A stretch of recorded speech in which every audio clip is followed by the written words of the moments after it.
Madam Chair, you're live. Okay, thank you.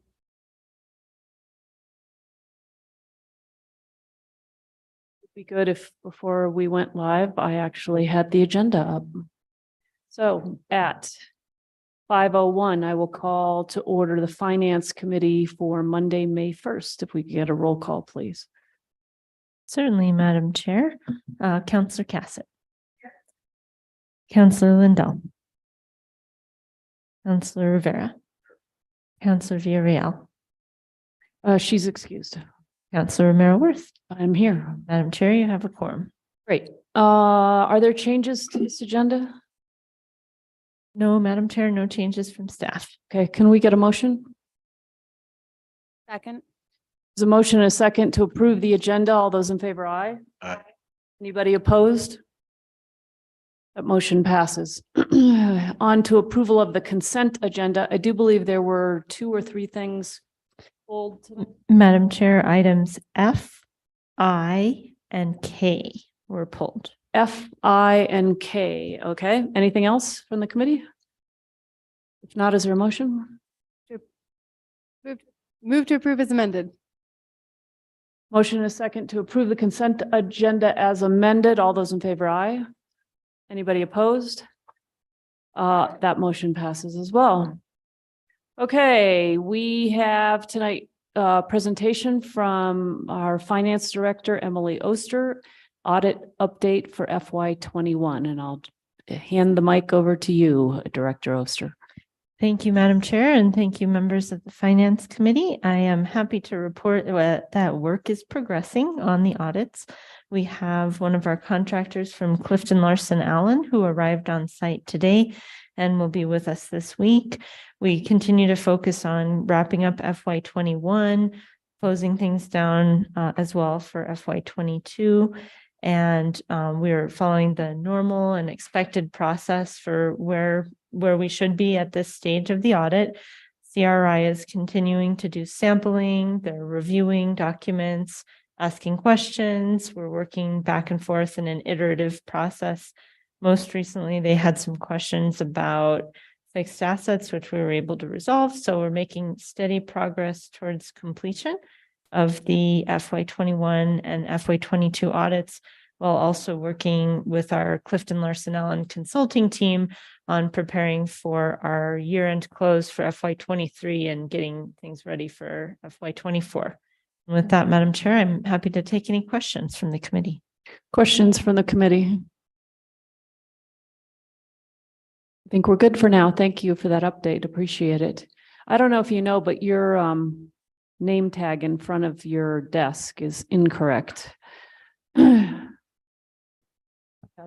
don't want Thank you, Madam Chair. I don't want people to get confused. You are our finance director, not our assistant city clerk.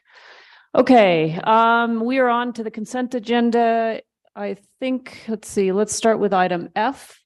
And I believe Councillor Rivera, you pulled this item, if I'm correct. And hold on just a second. Let me just let everybody know what we're talking about here. Item F. Request for approval of amendment number 1, term extension to Municipal Arterial Program Cooperative Agreement D18715/2 with the New Mexico Department of Transportation for planning, design, and construction of Agua Fria Street and South Meadows Road intersection improvements project. And we have Ramela Glorioso Mas, who is our capital projects manager, with us. And back to you, Councillor Rivera.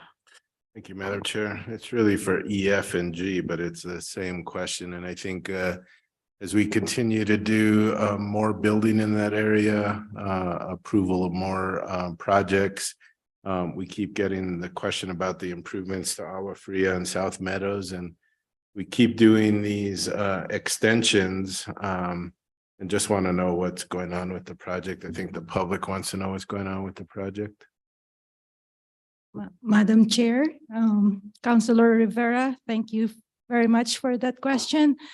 We're applying for right-of-way certification, and as soon as we receive that, we start construction. I think you noticed that there are 4 on-call contracts for approval. Those are on-call contracts for contractors, and we will save time by using on-call contractor. So we anticipate those 4 on-call contractors to be approved by the governing body on May 10. And we are expecting the right-of-way certification from NMDOT sometime this week. As soon as we receive that, we will hold the pre-conference construction meeting with one of the on-call contractors. Did we have issues with the right of way? Yes, Madam Chair, Councilor Rivera, yes. This is one of the most difficult right-of-way issues we had for several years.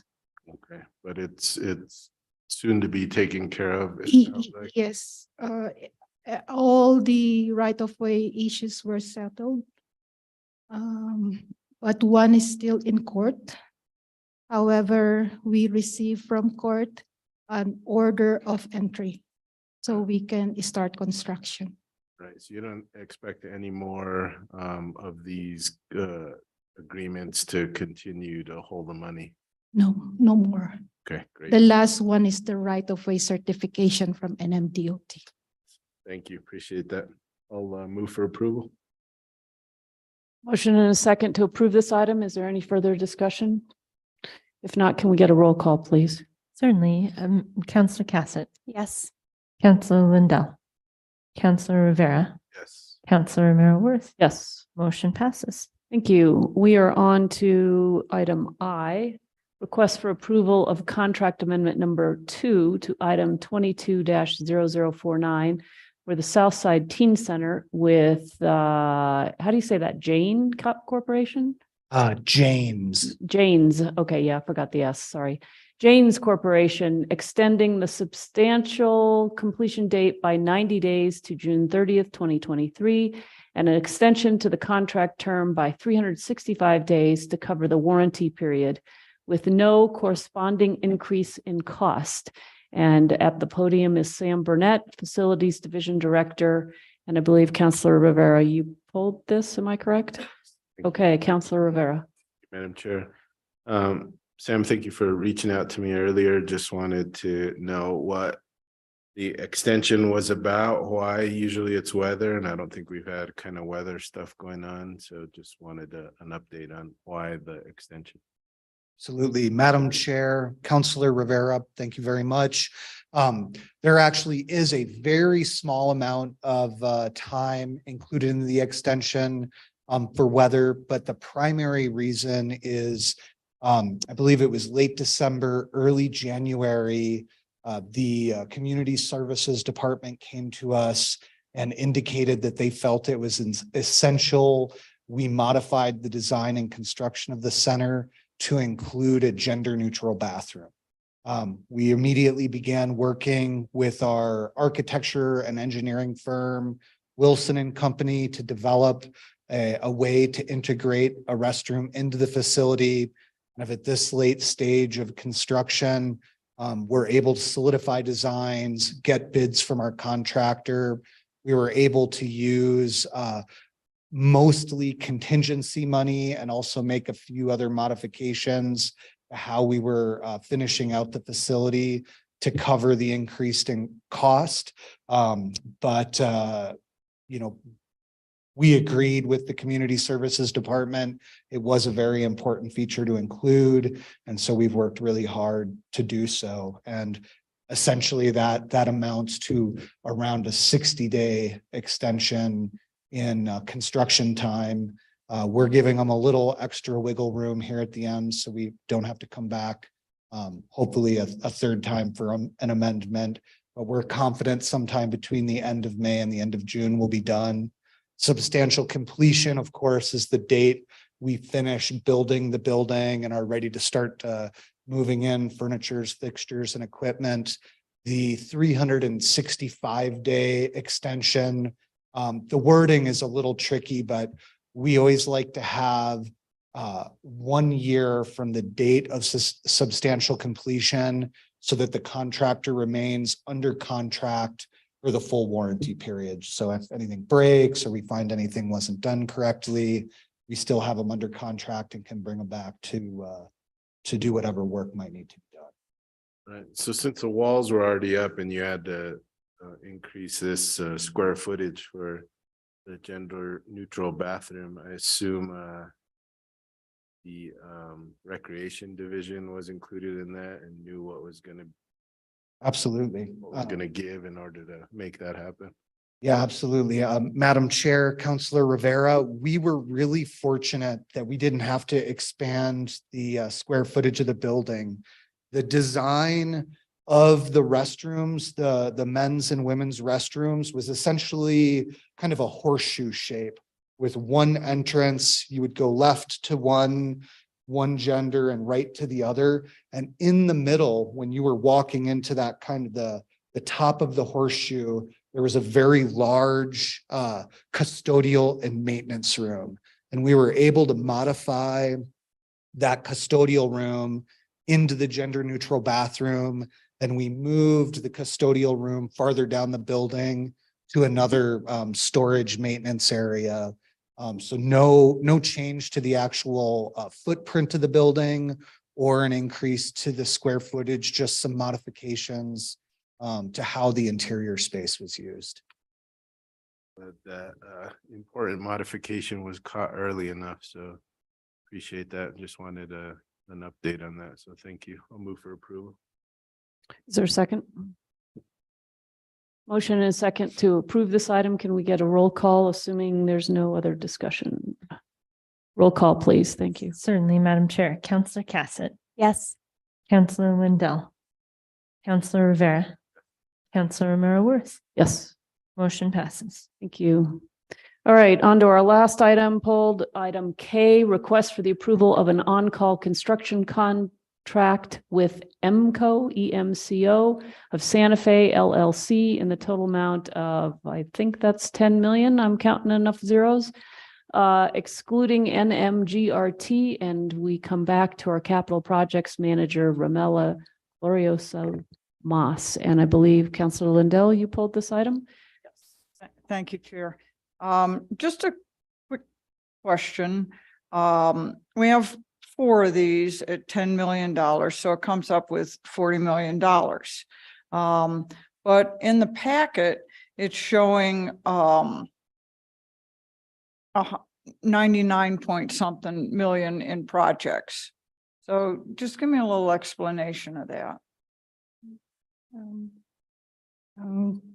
Madam Chair, Councilor Lindell, thank you very much.